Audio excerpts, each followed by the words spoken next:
She had power, wealth, and influence, but what she lacked was humility. It all came crashing down when the man she had dismissed with a wave of her hand quietly withdrew $2 billion from under her feet. The humidity of Charleston clung to the air, even with a gentle breeze drifting in from the Ashley River. The estate, once a Civil War-era plantation, now served as a luxurious event space, gleaming in the morning sun with its white columns and manicured hedges. Inside, champagne flutes clinked and soft jazz played beneath the murmurs of money and legacy. Amelia Hawthorne stood near the main veranda, her pale blue silk dress hugging her slender figure. One hand loosely gripped a mimosa, while the other rested at her waist, as if she had trained for a perfect posture. Her expression remained elegant and restrained, slightly bored. She had just concluded a 20-minute speech about preserving Southern charm through purposeful redevelopment. Applause followed, along with admiration. "You're quite the speaker," remarked a woman in a crisp beige pantsuit. "There's someone you should meet. He's involved in the funding for the new Oakwood project." Without waiting for a response, the woman gestured for someone to approach.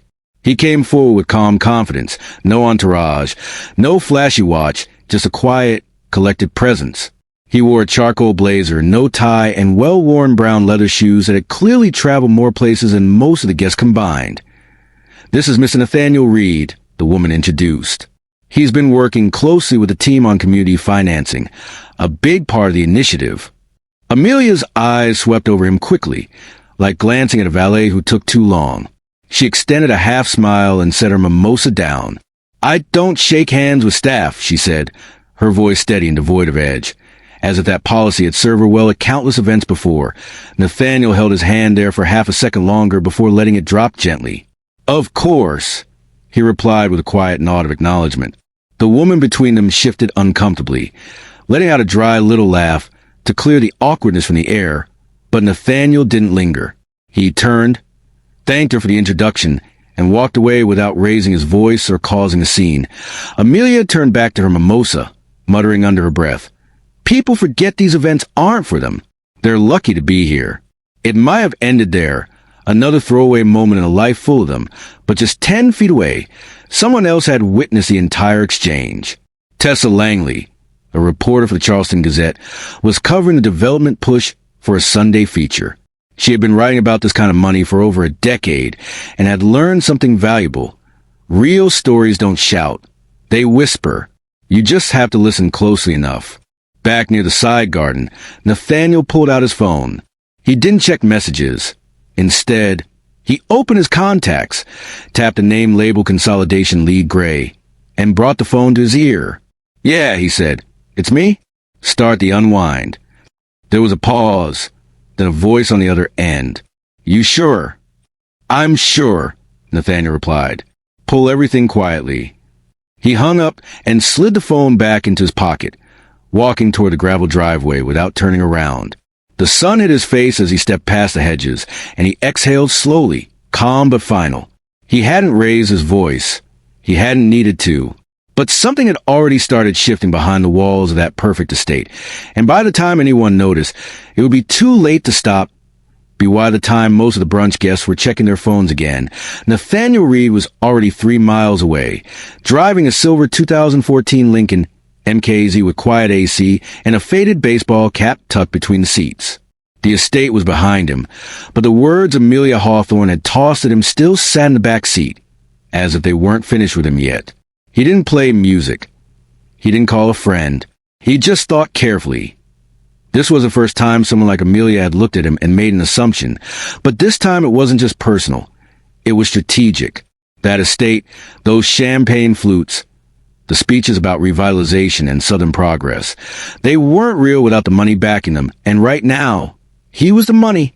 That handshake wasn't about manners. It was about acknowledgement, and she had failed the test before she even knew there was one at ATA red light on Folly Road.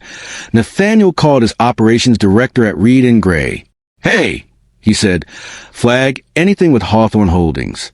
I want it all reviewed, commitments, wires, land contracts, options, pending closings. If it's tied to her group, I want it frozen." His director didn't ask questions. Understood. He ended the call and looked out the window. A group of teenagers was waiting to cross the street. One of them wore a t-shirt with the word respect printed across the chest in bold red. It made Nathaniel breathe in through his nose a little deeper than usual. He wasn't vengeful. He didn't raise his voice or move fast. He moved with care. That's how he built his firm in the first place.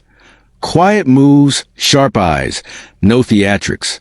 The next morning, while Amelia was being driven to a lunch meeting in Bluffton, two contract managers at First Carolina Trust received automated notices that 6 pending land transfers were under review. No explanation, just a soft hold. By 2 p.m., one of Amelia's junior advisors, a 30-something named Barrett Lee with slick back hair and a mouth that moved faster than his brain, started emailing around, trying to figure out what was going on. Nothing came back, not right away. Meanwhile, back at Reed and Gray's office in downtown Savannah, Nathaniel's director was sitting at her desk with 4 tabs open. Hawthorne Holdings public filings, the Oakwood redevelopment site plans, a draft press release they'd never used, and an internal memo Nathaniel had once titled Money is Not an Apology. She scrolled through it again, highlighting a line he'd written years ago after a bank partner backed out a project because of public perception issues in a marginalized neighborhood. If you don't recognize people, you don't deserve to profit from them. She picked up the phone, confirming the freeze on all active capital deployment involving Hawthorne Holdings. Notify legal. Full audit starts tomorrow. Elsewhere in Beaufort, a county liaison named Harold Fenwick was fielding a call from Amelia's project coordinator. "I don't have any new updates," he said, slightly annoyed. "Actually, we were told to pause coordination with the private funding side until further notice." The voice on the other end faltered. "Wait, by who?" Harold shifted the phone. "We didn't get a name, just the principal financier's office. Look, I don't want to get in the middle of something, but y'all might want to call your people." It didn't take long before Amelia's inner circle started whispering that something was off. When the money moves first, people feel it. She just didn't know how far it would reach, but she was about to find out that in rooms built on influence, silence spreads faster than sound and hits much harder. Before the name Reed and Gray showed up on contracts and legal pads across the Southeast, before Nathaniel Reed had a seat at tables people like Amelia called elite, he was just a kid from Decatur, Georgia, raised by his aunt and 2 uncles in a narrow 2-bedroom house tucked behind a warehouse. He didn't talk much in school. Teachers called him quiet but sharp. He'd fix broken calculators just to see if he could sell refurbished VCRs. By the time he was 15, his aunt worked 2 jobs, night nurse and caterer, and she taught him that silence wasn't weakness. It was strategy. His first real job was washing rental cars at Budget Lot off Memorial Drive.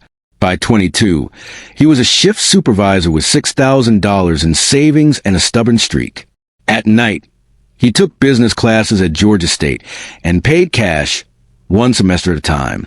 The story didn't take off a lucky break or some rich mentor. It crawled.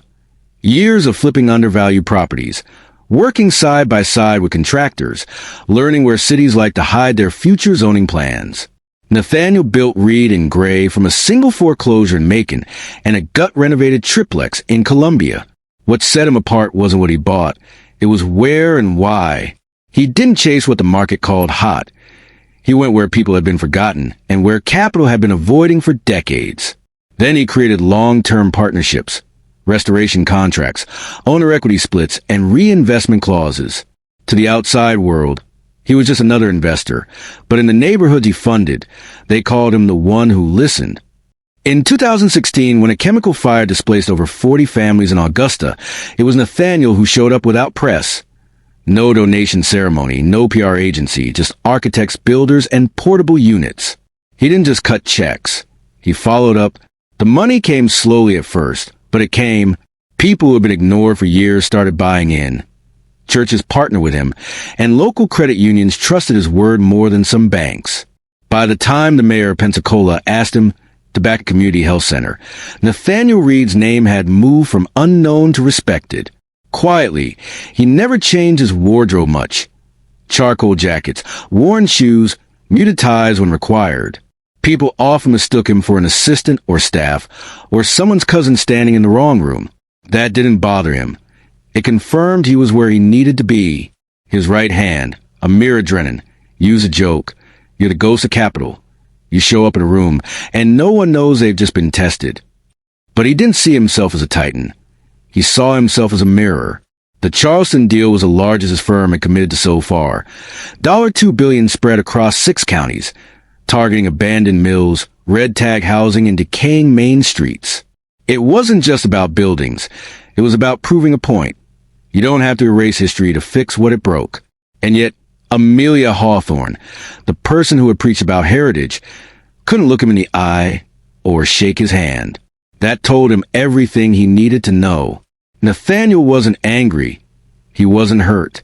He was just done. Done watching people wear philanthropy like perfume, hoping the scent would cover their entitlement. Done giving his time to people who only recognized power when it looked like them. Done making excuses for inherited arrogance. His withdrawal was revenge. It was alignment. A quiet recentering of what he already believed. Money can't change people's character, but it sure can stop rewarding it. But while Nathaniel moved forward without her, Amelia was just starting to feel the cold drift of being left behind. Amelia Hawthorne didn't grow up wanting anything. Not love, not attention, not money. Everything was presented to her before she asked, laid out, arranged, and protected. The Hawthorne family estate sat on nearly 400 acres of South Carolina's most prized coastal land, complete with horses, a vineyard, and a private chapel. Her father, Leighton Hawthorne, owned half of the oldest land brokerage firm in the state, and her mother hosted silent auctions for museum wings and opera galas like they were Sunday brunch.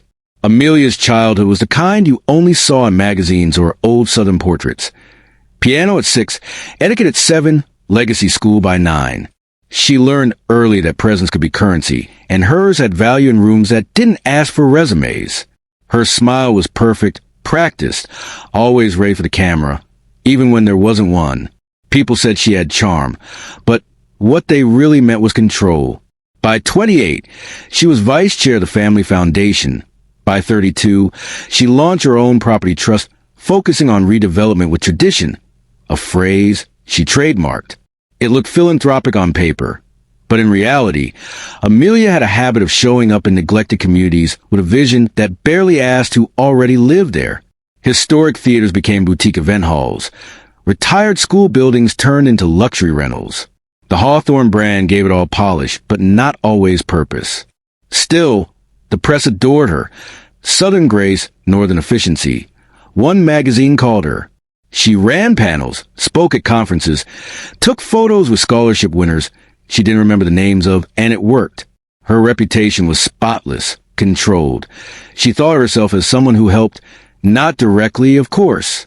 Amelia didn't sit in living rooms or attend zoning board meetings, but through her ideas, her taste, her vision, that was how she made a difference. So when she said, "I don't shake hands with staff," it wasn't even meant to insult. To her, it was just protocol, unnecessary contact, a boundary that kept everything clean. She didn't recognize Nathaniel Reed because she wasn't trying to. In her world, important people were introduced with fanfare. Their names came with buzz titles or pedigrees. But Nathaniel hadn't fit the picture. That was her mistake. Back at her home office in Bluffton the next day, Amelia sat at her custom glass desk, tapping a lacquered fingernail against a hard copy of the Oakwood proposal.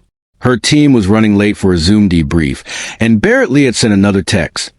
"We got some flags on the contracts. Might be worth reviewing." She dismissed it.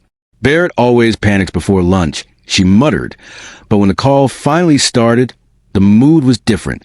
"The title company says 2 parcels are under dispute now," someone said, "and our lender flagged missing paperwork." Amelia waved her hand toward the camera. "Sorted. That's what I pay you all for." No one pushed back yet, but she felt something tighten. Not in the call, but in the silence after the meeting. She stood at her office window, looking out at the marshland behind her property. All the resources she had, and no answers yet. She wasn't used to that. She picked up her phone and scrolled through her calendar, then her messages, then her call log. Nothing obvious, nothing traceable. For a moment, she wondered, could it have been that man? But the thought was fleeting. It didn't make sense. If he were really important, someone would have told her. If he were someone with power, he wouldn't have been standing there alone, waiting for an introduction like a volunteer. But silence has a way of sneaking past confidence, and this time was already inside her house, rearranging things she thought were untouchable. Monday morning started like most for Amelia Hawthorne. Green smoothie, 3-mile run, an inbox that felt more like a command center than a communication tool. Her assistant, Renee, had already flagged a few minor issues in bold red. Amelia barely skimmed them. Most things in her world were fixable with the right tone, the right lawyer, or the right name on the CC line. But today, the messages weren't vanishing the way they usually did. They were stacking out at 18:17 a.m. An alert came in from Landmark Title Group. Subject line, request for verification. Pending Oakwood transfer. At 9:31, the county clerk's office in Jasper County called Amelia's team to say they'd been told to halt 3 filings. No explanation. By 10:12, a major regional lender flagged her account with a pending review tag. That one got her attention. "What the hell is going on?" she said aloud, looking over her monitor. Barrettley was already halfway to her office, holding a legal pad and looking winded, like he jogged the hallway from legal. "They're saying the project's financial anchor is backing off," he said, not even waiting for her to ask which project. Which project? Oakwood, Barnwell, possibly even Denmark. Anyone tied to the regional restoration pool. Amelia leaned back in her chair. "Who's the anchor?" Barrett blinked. "You don't know? I wouldn't be asking if I did." He hesitated, then flipped a page on his pad. Reed and Gray. Nathaniel Reed's firm. She froze at that name. The man, the handshake, the words. Her first instinct wasn't guilt. It was disbelief. He's a financier? Amelia stood, walked a window, and stared out as if the trees could explain things. He didn't look like someone with $2 billion in contracts riding on his signature. She didn't respond, not right away. Instead, she reached for her phone, scrolling through the guest list from the Charleston brunch. His name wasn't even highlighted. No assistant had flagged it. No one had prepared her. "Why wasn't I told who he was?" she snapped. Barrett sighed. He was listed in the donor architecture team, not the high-profile section. Low key. He doesn't do press. "We just didn't what? Didn't think you needed a personal briefing on everyone in the room?" Amelia set the phone down slowly, her face neutral again, but her breath slightly uneven. By noon, a second wave of calls came in, this time from her partners, people she'd been aligned with for years. The tone was polite but distant. "Just checking in to see if there's been any change to the funding structure on the Hawthorne parcels. Can we confirm the status of your financial backing before our next site visit? Hi, just heard a whisper that one of the capital firms is realigning. Should we be concerned?" She told him what she could, that there was no issue, that she'd handle it, that everything was proceeding as expected. But inside, something felt like it was fraying. Because if Nathaniel was pulling out and doing it this quietly, there was no press to spin, no statement to challenge, no narrative to reclaim. It was just absence, silent withdrawal. Amelia didn't do well with absence. She controlled narratives, curated partnerships, maintained image. But here was a man who hadn't said a word, and yet every room she was supposed to command now felt like someone else had the floor at BY 3 p.m. One of her private bankers finally replied. "Due to current flux in contractual support, we're adjusting collateral requirements for ongoing land acquisition. We'll reach out again after further internal review." Amelia dropped the phone onto her desk like it had burned her hand. She stood again, straightened her shoulders, and said softly to herself, "Fine. He wants to play quiet. Let's see who whispers louder." But when someone controls the money and the silence, it doesn't take long for the tide to turn. By Tuesday morning, Amelia's office felt like a dam about to break. The air conditioning hummed steadily, but the tension was thick enough to choke on. Her legal advisor, Pam Huxley, flew in from Charlotte without waiting for a formal invite. She brought printed spreadsheets, a tired expression, and zero patience for sugarcoating. "We got a fire," Pam said the moment she sat down, and it's spreading. Amelia sipped black coffee and didn't look up. "We've handled worse." Pam leaned forward. "Not like this. This isn't public yet, but it's quietly collapsing under your feet. The financiers who hadn't even signed yet were walking. Some of them wouldn't even take her calls. Amelia's face stayed composed, but her hand tapped against a ceramic mug. 3 soft clicks over and over. "What does he want?" she finally asked. Pam looked confused. "Who?" "Nathaniel Reed. What's he trying to leverage?" Pam hesitated. "He's not asking for anything. That's the problem. There's no negotiation, just silence." Amelia didn't like that answer. She was used to leverage threats, demands, trade-offs. If someone wanted something, you could eventually give it and move on. But when someone didn't want anything, you couldn't predict their next move. You couldn't control it. You couldn't fix it. Barrett slid into the office mid-conversation, visibly sweating through his button-down. "Amelia, you might want to see this." He pulled out his tablet and tapped a few times before holding it up. The Gazette's business section is prepping a piece. Nothing posted yet, but Tessa Langley just emailed our PR line asking for a comment. Amelia's jaw clenched, just briefly. What's she writing? Working title says, Hawthorne Southern Expansion faces financial reconsideration amid values conflict. Doesn't say Reed's name directly, but everyone in the room will know. She grabbed the tablet, skimmed it fast, then tossed it onto her desk. We respond now. Get Elliott Communications on the line. I want a draft ready by 5. Pam shook her head. That'll only make it worse. You're treating this like a scandal. It's not. It's a correction. The people who used to believe in you, they're not sure they do anymore. Amelia turned to the window again. Outside, 2 landscapers trimmed the hedges lining her driveway. Perfect uniforms, measured lines, order. And yet inside this glass and steel office, nothing felt contained. I want a meeting with him, she said suddenly. Pam frowned. With Reed? Yes, in person? Barrett coughed. That might not be a good idea. I don't care, she said. Schedule it. I need to speak to him directly. Pam said nothing, but her eyes were full of what she didn't say. You're not used to being told no, and that's exactly what's coming. Amelia had built a career on being seen as composed, in charge, gracious under pressure. But this was different. The pressure wasn't from the press or investors. It was from a single moment. For seconds at a brunch where she'd exposed something she thought she'd hidden better. She had said something she'd probably said 100 times before, but this time it landed. Because this time, the man she dismissed didn't need her. He didn't need her money, her approval, or her connections. In fact, she needed his. That realization hit harder than she expected. At 6:22 p.m., Barrett came back into her office, holding his phone. He agreed. He'll meet 1 hour Thursday, his office in Savannah. She didn't ask how they convinced him. She just nodded and sat down at her desk, smoothing the skirt of her navy blue suit and closing her laptop. Prepare me a full dossier. I want to know everything about him before I walk through that door. But even the thickest dossier wouldn't prepare her for what it feels like to stand in front of someone whose silence you've already underestimated. Tessa Langley had been working the Charleston beat for nearly 13 years, long enough to know when something fell off, even if nobody said a word. She wasn't flashy, no national bylines, no podcast deals, just a worn notebook, a sharp instinct, and a Rolodex of sources who trusted her more than their own press officers. She'd been at the brunch that Saturday, technically off duty, sipping watered-down mimosas and gathering texture for a Sunday piece on philanthropic redevelopment. She wasn't even supposed to be taking notes, but she saw the moment.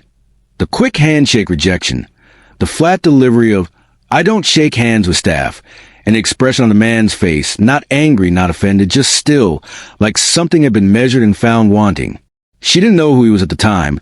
Nobody announced him, no spotlight, no photos, no business card passed.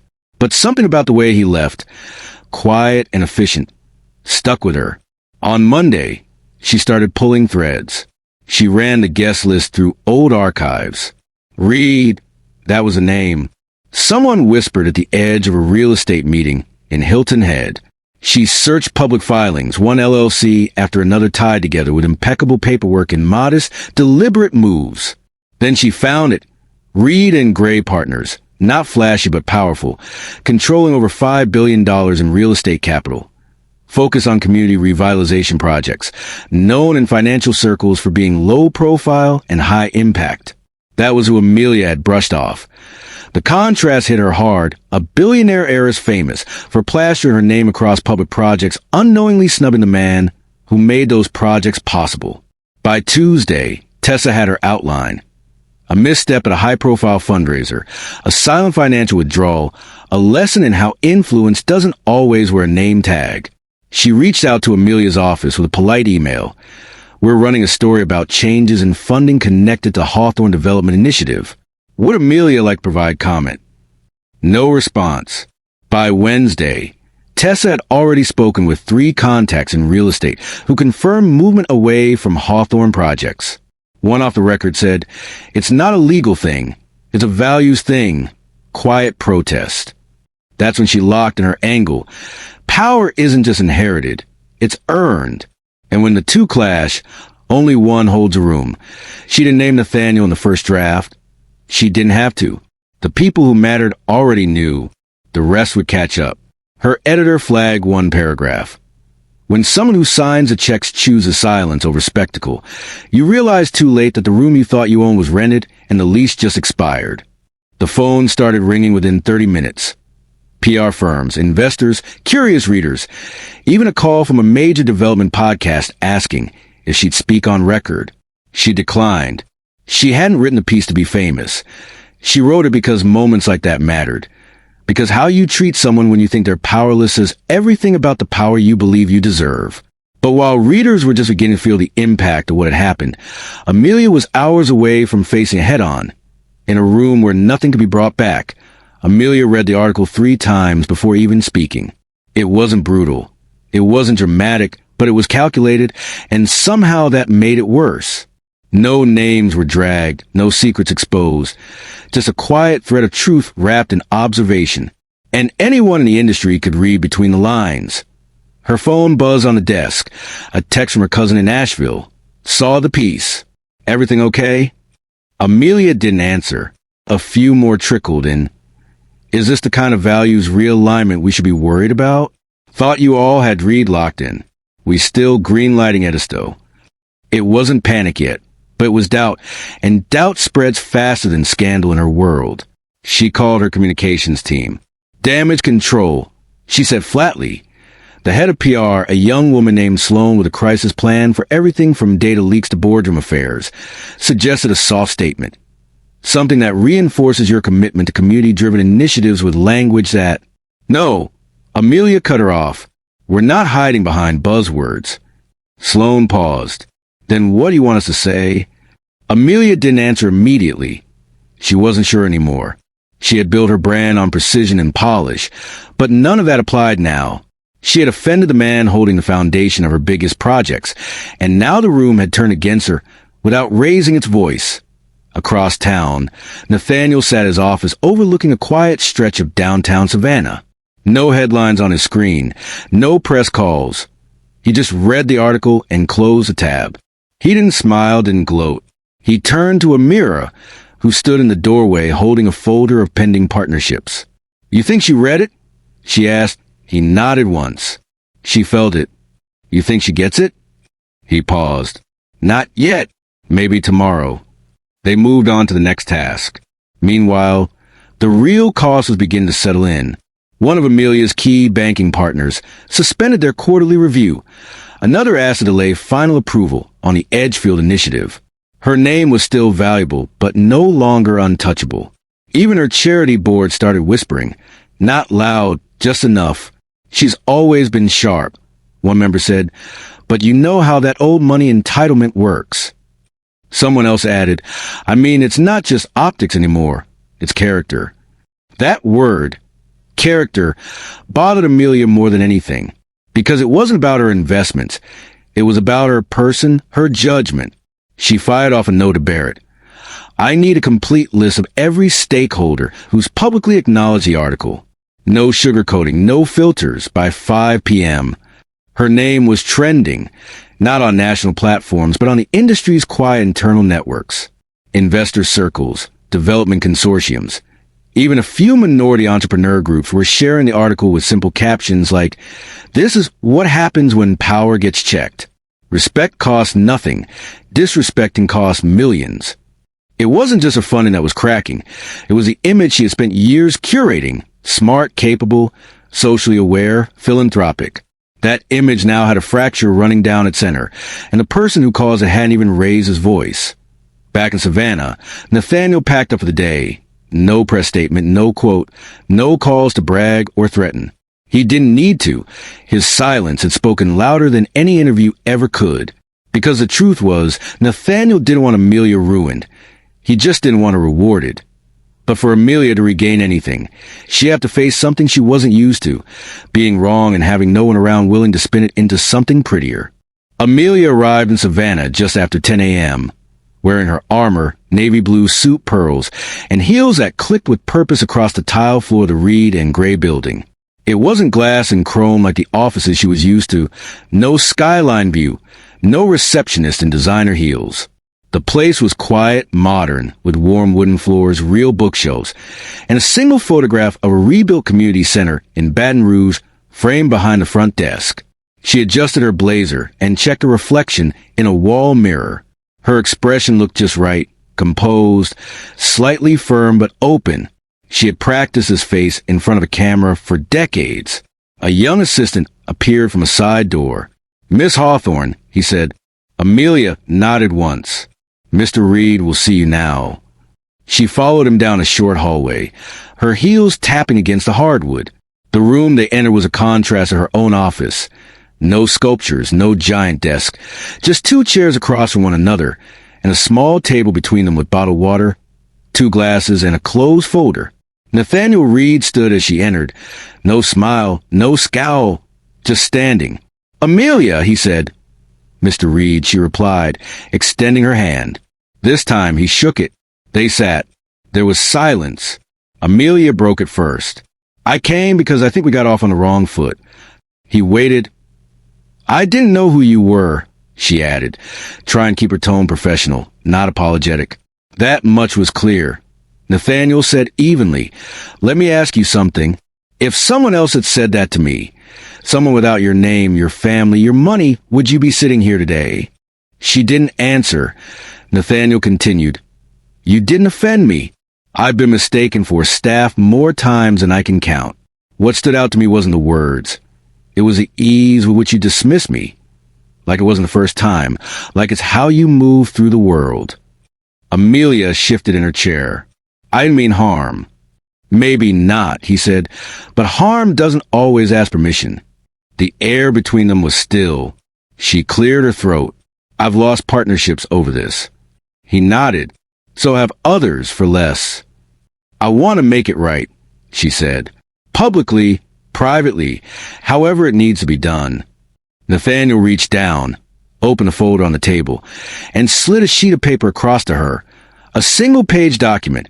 An internal summary of the project his firm was still committed to. Her name wasn't on it. Amelia scanned it, then looked up. "So that's it? That's a redirection?" He said, "You said in your speech you were here to invest in legacy. That's what we're doing, just not with you." Her jaw tightened, but she didn't speak. He leaned forward, his tone still calm. "You had an opportunity to build something with people who didn't look like you, didn't speak like you, didn't move in your circles, and you treated it like a favor. This wasn't a transaction for me, it was trust." Amelia stood. She wanted to say something sharp, something to remind him who she was, what doors she still controlled. But none of it came out, because deep down, she knew those doors didn't swing the way they used to. "I wish you well," she said finally. He stood too. "You too, Amelia." She left the room without looking back. In the hallway, the assistant gave her a polite smile, held the door, and let her out into the bright Savannah heat. But as she walked to her car, heels tapping across the sidewalk, she realized that the silence in that room wasn't emptiness. It was clarity, and it said everything she hadn't been ready to hear. The following week moved slowly for Amelia, not because there were fewer calls. There were plenty, but because her answers came slower. Each question forced her to think differently than she was used to. "Have you thought about how this affects your long-term brand?" Is there any intention to publicly reconcile with Rita and Gray? Should we shift focus to another region? But none of those were the questions she kept circling. The one she kept asking herself in private, when no one else could hear. Why didn't I just shake his hand? That moment played back in her mind over and over. The way it stood there, polite, composed, extending something simple, and the way she dismissed out of reflex, out of habit, out of something she wasn't proud to name. It wasn't about Nathaniel Reed anymore, not entirely. It was about all the moments like it. People she never learned the names of, those she overlooked, those she filtered out of her reality because they didn't carry the right introductions. Her entire career had been built on influence, but not on relationships, not real ones. She had spent so many years in rooms where she was told she mattered that she stopped asking who else should. And now people were watching. Not to see if she'd bounce back, but to see if she'd understand what knocked her down in the first place to in a different corner of the country. Nathaniel sat on a panel in Mobile, Alabama, speaking to a room full of local organizers and young business leaders about ethical redevelopment. He kept it short, grounded, practical. When asked about partnerships, he said, "Character is always more important than capital. You can rebuild neighborhoods with good people in time, but you can't rebuild integrity after it's sold." Someone in the back asked about Amelia Hawthorne. Nathaniel didn't dodge it. "She made a choice. I made mine." No smear, no need for revenge, just clarity. Back in Bluffton, Amelia had started walking more. Mornings with no phone, no headphones, just the sound of her own thoughts. Sometimes she caught herself scanning the faces of people she'd never noticed before, servers, drivers, janitors, and wondering if they remember her. Not from fame, but from dismissal. She didn't make any public statements. She didn't need to. Her silence now wasn't pride. It was reflection. One morning, she sat in her office and drafted a letter, not for press, not for her board, just for herself. A kind of confession, maybe a breakdown of what she lost and why it mattered more than the money. She wrote, "Respect doesn't come from titles. It comes from presence. And I've spent too much of my life assuming mine meant more than anyone else's." She folded it, placed it in a desk drawer, and left it there. From the outside, Amelia Hawthorne was still a name. She still had property, connections, staff, invitations. But something had shifted. Not loudly, quietly. The kind of shift that only shows itself in the way people pause before returning your call, in the way your name gets left off the short list, in the way someone like Nathaniel no longer needs to explain why you're no longer part of the picture. A month later, she was at a different fundraiser. Smaller, more local this time. She arrived alone. She stood near the entrance, a glass of water in her hand, and saw a man enter. A stranger, sharply dressed, middle-aged, with calm eyes and no name tag. He walked by, gave her a polite smile. She stepped toward him and extended her hand. "Hi, I'm Amelia." Because some lessons don't come from scandal. They come from silence. And if you're lucky enough to recognize a moment when it finally reaches you, really reaches you, you start doing things differently. You stop assuming who people are, and you start showing up as someone worth remembering. If you believe in accountability over appearances, respect over reflex, and the power of doing the right thing even when no one's watching, subscribe to this channel. More stories like this are coming soon.